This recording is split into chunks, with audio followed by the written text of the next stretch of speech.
이번 시간에는 경매 권리 분석을 하기 위해서 말소 기준 권리에 대해서 공부해 보겠습니다. 여러분이 경매 물건을 보시면은 저당권, 가압류, 각종 권리들이 기재되어 있습니다. 그런데 이 권리들을 여러분이 낙찰받았을 때 그대로 가져오는 방법과 저당권, 가압류니, 압류니 이런 권리들을 전부 지우고 깨끗한 상태로 여러분에게 가져오는 두 가지 방법이 있을 수 있습니다. 인수주의가 경매 부동산에 있는 모든 권리를 가져오는 방법이고, 소멸주의는 경매 부동산에 있는 모든 권리들을 지우고 여러분에게 깨끗한 부동산을 이전해 주는 것이 소멸주의입니다. 여러분이 언뜻 생각하기로는 압류니, 가압류니, 저당권이니 이런 모든 것들을 지우고 낙찰자에게 깨끗한 부동산을 주면은 당연히 좋다라고 생각하겠지만은 이 인수주의와 소멸주의가 각각의 장단점이 있기 때문에 각 나라마다는 다른 법 정책을 취하고 있습니다. 먼저 인수주의를 살펴보겠습니다. 부동산 상의 부담을 그대로 매수인 낙찰자에게 인수시키는, 경매당하는 부동산에 있던 가압류니, 저당권이, 압류니 이런 모든 권리들을 낙찰자가 그대로 가져오는 경우에는 여러분이 낙찰자일 경우에 낙찰자가 인수해야 할 각종 권리나 부담 등을 뺀 금액으로 최저 매각 가격으로 경매를 진행하기 때문에 낙찰자가 지우는 주의에 비해서 상대적으로 낮게 낙찰받을 수 있습니다. 그리고 부동산의 근저당권을 설정했던 압류를 했던 이런 권리자들은 자신의 권리를 보호 그대로 유지하는 게 자신의 의사와 합치되겠죠. 그래서 각종 권리자들도 경매 진행과 무관하게 설정된 권리를 권리자의 의사에 합치하게 계속 둘 수 있다는 장점이 있다는 겁니다. 입찰자 입장에서는 또 어떻습니까? 인수하는 권리나 부담의 내용을 파악을 해야 된다는 번거로움이 있을 수 있습니다. 그러나 또 단점은 여러분이 압류니, 가압류니 이런 부동산의 부담을 그대로 갖고 올 경우에 여러분이 그걸 갚지 않으면은 또다시 경매가 신청되어서 추후 다시 경매가 반복될 가능성이 있다는 겁니다. 그래서 부동산에 있는 모든 저당권이니 가압류니 모두 갖고 오시면은 이걸 인수주의라고 그랬죠. 이것은 낮은 가격에, 그걸 빼고 입찰해야 되니까 낮은 가격에 입찰을 받을 수 있고, 또 거기에 각종 권리를 설정한 권리자들 같은 경우에는 경매와 무관하게 자신의 권리들을 보유할 수 있기 때문에 권리를 설정한 권리자들의 의사에 맞다라는 장점이 있지만은 입찰자 입장에서는 인수하는 권리나 부담을 일일이 파악해서 입찰해야 되고, 또 뭡니까? 낙찰받아서 저당권이 따라온 상태로, 압류가 따라온 상태로 낙찰받겠죠. 낙찰받아서 낙찰자가 그것을 제때 갚지 않으면 또다시 경매가 반복되는 가능성이 있다는 것이 단점입니다. 그러면은 소멸주의를 한번 살펴봅시다. 소멸주의는 뭡니까? 경매 부동산에 있는 모든 압류니, 저당권이니, 가압류니 이런 것을 깨끗이 지워버리고 주는 경우겠죠. 이 경우에 보시면은 이제 입찰자가 권리 분석에 부담 없이 이 차례에 참여할 수 있기 때문에 경매가 보다 대중화될 수 있다는 거고요. 낙찰자가 깨끗한 부동산을 취득할 수 있다. 권리관계가 이게 장점이 되겠죠. 단점은 뭡니까? 경매 부동산 위에 모든 권리들이 소멸되는 것을 전제로 최저 매각 가격을 결정해야 됩니다. 경매 부동산의 가압류니, 압류니, 저당권이 소멸된다는 건 뭡니까? 낙찰자 입장에서는 그런 부담이 없기 때문에 그걸 고려치 않고 입찰할 수가 있겠죠. 그래서 인수주의에 비해서는 고액의 낙찰 대금이 마련해야 되고요. 그러나 단점은 경매 부동산에 저당권을 설정했든 가압류를 설정했든 이런 채권자 입장에서는 뭡니까? 나는 그 권리들을 놔두고 싶은데 부동산 경매가 들어가면은 원하지 않는 시기에 지워진다. 물론 뭐 그냥 지우진 않겠죠. 배당을 해주고 지우겠죠. 그래서 원하지 않는 시기에 자신의 담보권 실행이 강요된다. 이런 게 불이익을 주는 단점이 있다라는 겁니다. 그래서 우리 경매법제는 어떤 제도를 취하느냐를 한번 살펴보시면 우리 민사집행법은 방금 지금 말씀드린 인수주의와 소멸주의의 양자의 장단점을 고려해서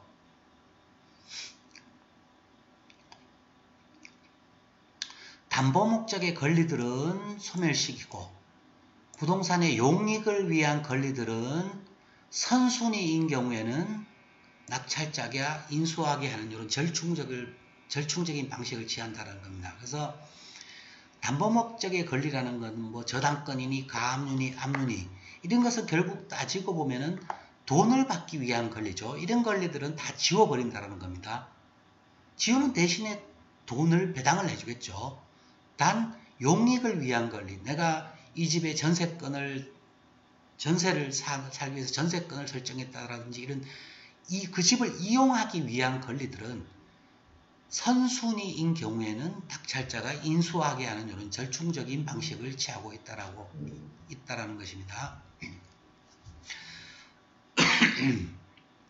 그러면 지금 말씀드렸는데 우리 민사집행법에서도 어떤 권리를 기준으로 해서 그 이후의 것은 말소하고 그 이전의 것은 보호하고 이렇게 말씀을 드렸죠. 그래서 말소 기준 권리라는 게 이제 권리 분석을 할 때 가장 기준이 되는 권리입니다. 그래서 우리 경매는 어떤 기준이 되는 권리를 설정해서 그 기준 이전의 권리나 부담은 인수하고 어떤 기준이 있어야 되겠죠. 어떤 기준을 설정해서 그 이전의 권리나 뭐 각종 부담은 매수인이 인수하게 하고 인수주의입니다.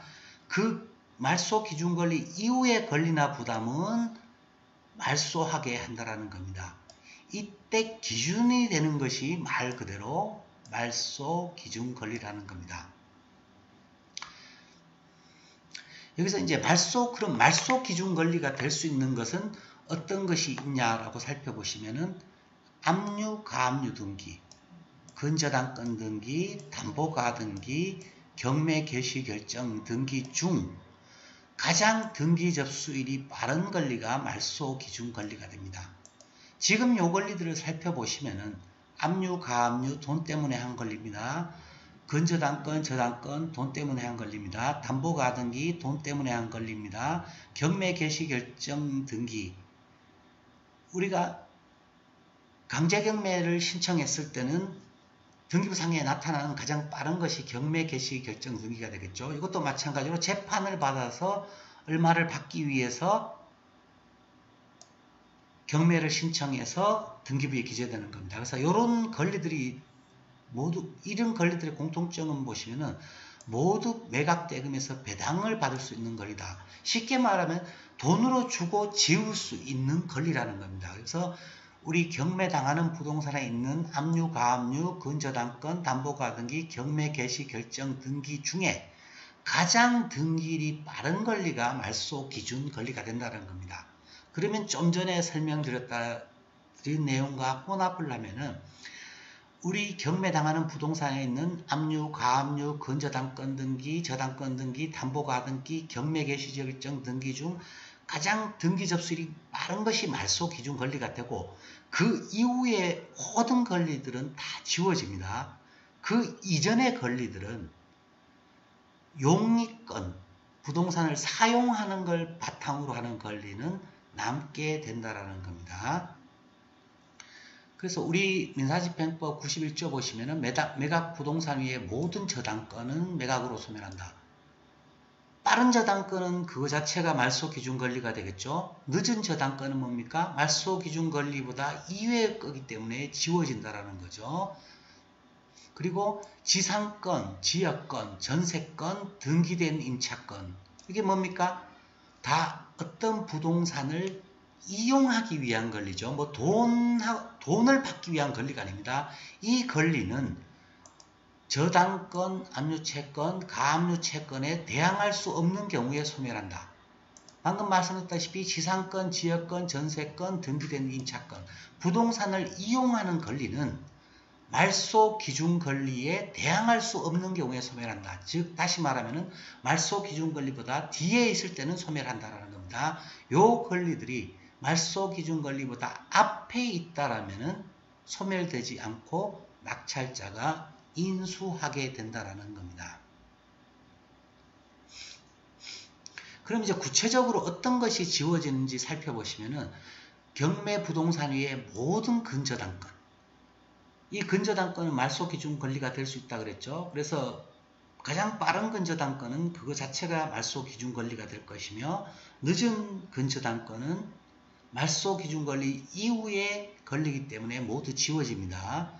지상권, 지역권, 전세권, 등기된 임차권, 확정일자를 갖춘 세입자도 동일하다. 좀 전에도 설명드렸죠. 지상권, 어떤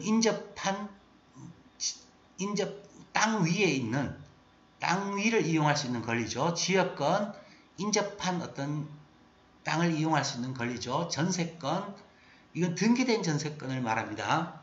어떤 부동산을 전세 들어서 이용하는 권리죠. 등기된 임차권, 이거는 이제 확정일자를 찍은 일반적인 세입자를 말합니다. 요 권리들은 뭡니까? 전부 부동산을 이용하는 권리죠. 뭐 돈을 빌려줘서 설정한 권리들이 아니죠. 그래서 요 권리들이 만약 말소 기준 권리보다 후순위에 있을 때는 지워진다라는 겁니다. 이 권리가 말소 기준 권리보다 앞에 있으면 지워지지 않는다는 겁니다. 선순위 전세권, 좀 전에 설명드렸죠. 전세권은 지워지지가 않습니다. 그런데 선순위 전세권 중에서 배당 요구를 한 경우에 지워진다. 좀 전에 설명드렸다시피 지상권, 지역권, 전세권, 뭐 등기된 임차권, 이것은 부동산을 이용하는 권리라고 했습니다. 그런데 우리 전세에는 좀 특이한 것이, 우리가 전세 들 때 어떻습니까? 아, 내가 전세금 2억을 주고 2년간 살겠습니다 라고 하죠.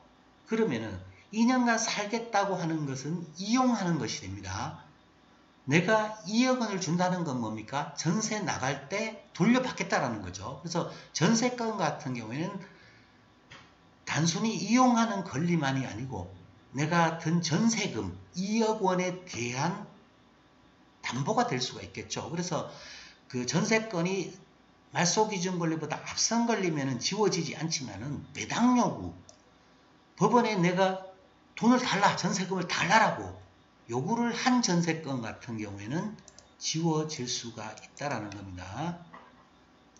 경매 개시 결정 등기 그 자체, 이 뭐 경매 개시 결정 등기가 우리가 임의경매 같은 경우에는 앞에 저당권이 있고 나중에 경매를 넣어서 임의경매 개시 결정 등기가 나옵니다.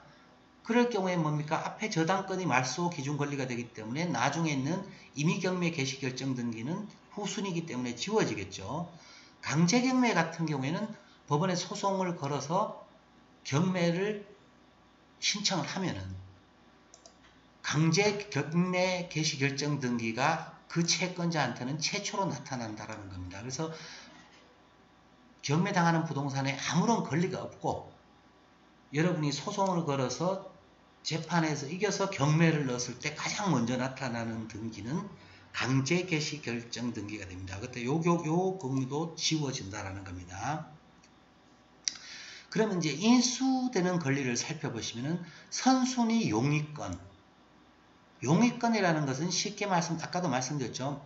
사용하는 권리입니다. 그게 선순위라는 건 뭡니까? 말소 기준 권리보다 앞서는 용의권이다라는 겁니다. 아까 말씀드렸죠. 지상권, 땅 위를 이용하는 지상권, 지역권, 뭐 인접 토지를 이용하는 지역권, 전세권. 우리가 일반적으로 말한 전세가 뭡니까? 2년 이용하겠다는 거죠. 등기된 임차권. 등기된 임차권도 마찬가지입니다. 우리가 뭐 월세든 전세든